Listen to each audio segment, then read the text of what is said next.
दीपक केसरकर हे या महाराष्ट्रातील सर्वात नालायक मंत्री आहेत. या जगातला कुठलाही छत्रपती शिवाजी महाराजांचा पुतळा हा कधी कुठला कोसळला नाही. ही लाजिरवाणी बाब आहे. ही निश्चित बालिशपणाची गोष्ट आहे. मुख्यमंत्री उपमुख्यमंत्री म्हणून काय करत होतात ते ह्या राज्याचं वाटोळं करतायत. एकनाथजी शिंदे, अजितदादा पवार आणि देवेंद्र फडणवीस या राज्याची माफी मागायला पाहिजे. मालवणमधील राजकोट किल्ल्यावरती जो छत्रपती शिवाजी महाराजांचा पुतळा ढासळला आणि त्यानंतर राज्यामध्ये सर्वत्र संतापजनक प्रतिक्रिया उमटू लागल्या. त्याचबरोबर महाराष्ट्र शासनाच्या जे महाराष्ट्र शासन सरकार आहे त्याच्या ढिसाळ कामकाजाच्या निषेधार्थ सर्वत्र आंदोलन करण्यात आलं. आज मालवणमध्ये महाविकास आघाडीकडून मोर्चा देखील काढण्यात आला. तसेच बारामतीमध्ये देखील सुप्रिया सुळेंच्या नेतृत्वात आंदोलन करण्यात आलं. आपल्यासोबत सध्या राष्ट्रवादी काँग्रेस शरदचंद्र पवार पक्षाचे शहराध्यक्ष प्रशांत जगताप आहेत. अत्यंत वाईट घटना घडली आहे. तर दीपक केसरकरांनी असं स्टेटमेंट केलं की पुढं काहीतरी चांगलं होणार आहे म्हणून ही घटना घडली आहे. त्याचबरोबर ही नियती असून शिवाजी महाराजांच्याच मनातील इच्छा असावी असं ते म्हणतात. दीपक केसरकर हे या महाराष्ट्रातील सर्वात नालायक मंत्री आहेत आणि विकृत मंत्री आहेत असं माझं स्पष्ट म्हणणं आहे. कारण की छत्रपती शिवाजी महाराजांच्या पुतळ्याची नाही का कोसळण्याची घटना घडून हा विकृत माणूस तो पुतळा कोसळणं म्हणजे एक अपघात आणि चांगल्यासाठी घडणं असं जर बोलत असेल तर ह्या माणसाला एखाद्या गावचा सरपंच होण्याची सुद्धा याची पात्रता नाही हे याच्यातून स्पष्ट होतं असं माझं स्पष्ट मत आहे. छत्रपती शिवाजी महाराज त्यांच्यासाठी हे एखादे राष्ट्रपुरुष असेल, आम्हाला त्याहीपेक्षा हे आमचं आराध्य दैवत आहे. त्याच्यामुळं छत्रपती शिवाजी महाराजांचा पुतळा कोसळणं ही महाराष्ट्राची अस्मिता कोसळण्यासारखं असं आमचं स्पष्ट मत आहे. इथून पुढे दीपक केसरकरांनी असल्या प्रकारचे बालिश आणि एकूणच बाष्पळ नका स्टेटमेंट करू नये असं आम्ही त्यांना इशारा देऊ इच्छितो. हा पहिला भाग मी आपल्याला सांगू इच्छितो. सिंधुदुर्गमध्ये असेल किंवा पुणे असेल किंवा महाराष्ट्र असेल किंवा देश किंवा जगात नाही का महाराजांचे खूप सारे पुतळे आहेत. मागच्या 100 वर्षामध्ये छत्रपती शिवाजी महाराजांनी जो काही इतिहास निर्माण केला, जे स्वराज्य निर्माण केलं, जी काय आयडिओलॉजी या राज्याला दिली, या देशाला दिली, ते डोळ्यासमोर ठेवून छत्रपती शाहू महाराजांनी या जगातला पहिला पुतळा उभा केला. आणि त्याच्यानंतर छत्रपती शिवाजी महाराजांचे हजारो नव्हे तर लाखो पुतळे हे पुण्यात, महाराष्ट्रात, देशात आणि विश्वामध्ये उभे राहिले. मागच्या 350 किंवा 450 वर्षामध्ये छत्रपती शिवाजी महाराजांच्या कारकिर्दीपासून आजपर्यंत या जगातला कुठलाही छत्रपती शिवाजी महाराजांचा पुतळा हा कधी कुठला कोसळला नाही, त्याला कुठला अपघात झाला नाही. दुर्दैवाने काल परवाच्या 1-2 दिवसापूर्वी ज्या घटना घडल्या त्या घटना निश्चित दुर्दैवी घडल्या असं आमचं स्पष्ट मत आहे. कारण की ही लाजिरवाणी बाब आहे की ज्या छत्रपती शिवाजी महाराजांचा जन्म, त्यांची कारकीर्द या महाराष्ट्रात घडली, त्याच छत्रपती शिवाजी महाराजांचा पुतळा हा सिंधुदुर्गमध्ये पडतो, अर्थात महाराष्ट्रात पडतो. ही निश्चित लाजिरवाणी गोष्ट आहे.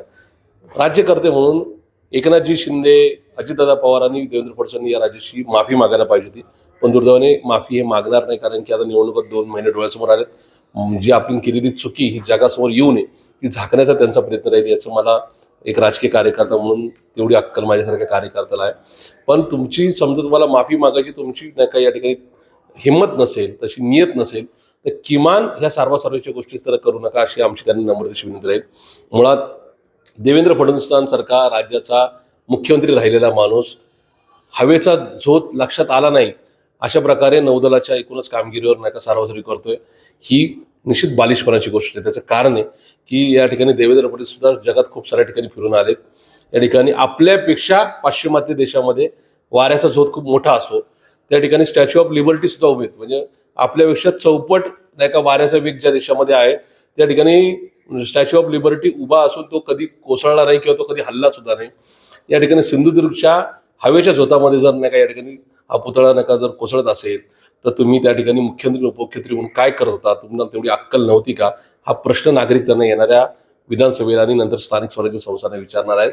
मुळात घडलेली घटना ही दुर्दैवी ती आहेच, पण त्याचबरोबर राज्यकर्ते म्हणून आपल्याकडे असणारे मुख्यमंत्री उपमुख्यमंत्री किती हे काम करण्याच्या दृष्टीने अपात्र आहेत अशा प्रकारचं एकूणच दर्शन देणार आहे. त्याच्यामुळे या सगळ्या घटनेचा मी निषेध व्यक्त करतो. या निमित्ताने महाराष्ट्राच्या नागरिकांना मी विनंती करू इच्छितो की कृपया जाती धर्माच्या पलीकडचा जाऊन विचार करा. तुम्ही हिंदुत्वाच्या नावाखाली ज्यांना झाकताय ते एकनाथ शिंदे, ते अजितदादा पवार, ते देवेंद्र फडणवीस हा राज्यकारभार करण्याच्या संधीसाठी समर्थ नाहीत. ते ह्या राज्याचं वाटोळं करतायत. आज प्रत्येक ठिकाणी ठेकेदारी, प्रत्येक ठिकाणी टेंडर आणि नाही का कमिशनखोरी होते.